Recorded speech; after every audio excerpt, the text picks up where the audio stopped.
Hi guys, today I'm gonna show you how I make my famous pink soup. I wouldn't call it borscht because it's not completely like how they make it in Russia. This soup was inspired by Russian Borscht. My Russian friend showed me how she makes it years ago, and I've been making it ever since, and I keep tweaking the recipe. So it's not very similar to what she'd done years ago. So by now it's much different than what she showed me, but it's still like the basic borscht, which has cabbage and red beets, some kind of meat, and all kinds of vegetables. I'm gonna show you what I use for my borscht or pink soup. About half of a small cabbage, one chicken breast cubed, one potato cubed. You can do more than one potato if you like potato in the soup. I have 3 carrots today, but 2-3 carrots, whatever you like. Half of an onion, and I have 3 smaller beets here, and some spices. And I also use vegetable broth. It just helps to give lots more taste to the soup without using too much Vegeta or other spices. And I'm going to use a little bit of tomato paste too. And since I only use a little bit of tomato paste for soup when I make it every time, I didn't feel like opening a new can all the time and then have lots of leftovers. So what I've been doing is all the leftover tomato paste that I don't use, I just put it in a bag, put it in the freezer, and then every time I cook my pink soup, I just like break off a piece of this tomato paste and put it right into the boiling soup, and it works great and no waste for me. So here we are. I'm gonna cut my cabbage and I'll show you how I do the rest. So I'm cutting cabbage and I try to make it in a thin noodles. I like the cabbage to cook and kind of fall apart in the soup. So that's what I did. I took the half of my cabbage hat, and I cut it into 4 or 5 pieces like this. And then I'll just take a knife, and go very slowly this way and try to make it into like this thin, short noodles. I'm also bringing water and vegetable stock to a boil, heating it up. For now I have 4 cups of water and 2 cups of vegetable stock, and I'm heating it up, and I'm gonna add my cabbage in it as soon as I'm done chopping. And then I also chopped my onion. I put it in a pan with 2 tablespoons of oil, and I'm going to saute that. While I'm waiting for cabbage to start boiling, I chopped my carrots and I peeled and cut my beets. So this is about the amount I got, and it really is up to you how much you like beets, how much carrot you want to put in. It's there's no set recipe, and I always make it different. Every time I cook the soup, it's a little different. So today I went with 3 medium beets and 3 medium carrots. And traditionally people would just shred it by hand on the shredder, and that's how I used to do it. But to be honest, it was really just getting to a point there I didn't feel like making this soup. It was taking me 2 hours just to do all the prep work, and I was looking for the ways how to make it easier on me, and I found something. I just put it right here into my food processor. So that's why I cut it into smaller squares. I'm gonna throw it all in, and I'm gonna pulse it for about 30-60 seconds, no more, and I'll show you what I get.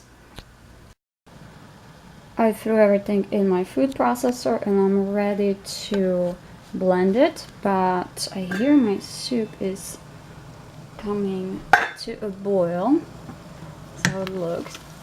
So I threw in cabbage as soon as I was done cutting it. I wasn't waiting for water to boil. I put it in there, covered it. I also added ½ teaspoon of salt and covered it and waited for it to boil. Now that it's boiling, I'm going to drop my cubed chicken in it. And you can do any meat. We like chicken here, and chicken doesn't take long to cook. If you do beef or pork, you would have to cook it for 30-40 minutes probably to make it soft. So I'll go with chicken. We are just mixing it. I'm gonna cover it again. I got everything blended, and I was wrong. It only took about 15 seconds, so don't go any longer than that. You want it about the small pieces like this. Let me show you. Little pieces like this. I don't insist on doing things the more difficult way, like shredding it by hand. This is perfectly fine for me. I make a lot of pink soup since my son is obsessed and it's his favorite food. So I had to find ways how to make it easier on me, and blender works just perfectly. I'm gonna wait for chicken to cook, and meantime I'm gonna start on sauteing my onion. And after onion is sauteed, I'm going to onion. And when onion gets nice and translucent, I'm gonna put in my shredded carrots and beets, and I'm gonna saute that together, and then I transfer it into the cabbage. Onion's been cooking for about 4 or 5 minutes. It's getting translucent, actually getting a little brown up. So it's time to put my shredded carrots and beets. This is how it looks. I'm gonna try to do a little bit of it to show you. They're right in there. I don't need the hands for that, so I'll show you a little bit. I got everything in the pan, and now it's cooking with the onion on a medium heat. And I'm gonna let it cook for about 5-6 minutes. I'm gonna stir it, and when it starts to soften, I'm gonna add some spices and also a little bit of water, and we're gonna transfer it into our soup. Beets and carrots have been cooking for a while, probably about 5 minutes. I'm ready to put some spices in, and I'm going to go with salt, red paprika, ground pepper, and also Vegeta, which is just dried vegetables in salt. And it's a very popular seasoning in Slovakia, in Europe in general. This is, I guess, Hungarian seasoning. But you can get it in America too. I found it in our grocery store. It's in the international aisle. So you can see it's like dried carrots and parsnip and onions and all kinds of stuff, celery root, all good stuff, and some salt. And I have a little bit left. So I'm going to do about half teaspoon of Vegeta. I did the spices. I actually did 1 teaspoon of Vegeta, a little bit of salt, 1/4 teaspoon ground pepper, and half teaspoon of red paprika. And now I have a little bit of water. I put it in here just to get all the leftovers so I couldn't scrape out. I'm going to put it in there. You can pour more water. It will help you to clean the pan when you transfer beets into the soup. And let's see what soup's doing. Soup is boiling. Chicken's ready. Cabbage is softened. It's been cooking, boiling for over 20 minutes. So it's definitely cooked, and I'm ready to transfer my beets in it. Everything transferred into the soup. You can see it has the nice dark red color.